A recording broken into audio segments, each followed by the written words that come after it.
दोस्तों, तो मैं मिस्टर पटेल अभी आया हुआ हूँ ऊपर चक झंडू टोला में। तो यहाँ पे विकास आया था, आइए देखते हैं यहाँ पे कितना विकास हुआ। एक चाचा जी आ रहे हैं, उनसे हम पूछते हैं। और रिपोर्टर इधर, चाचा जी, हाँ बेटा।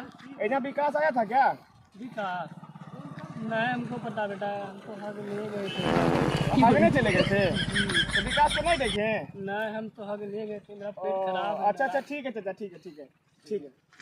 तो दोस्तों, आप देख सकते हैं ऊपर झंडू टोला में कितना विकास हुआ है।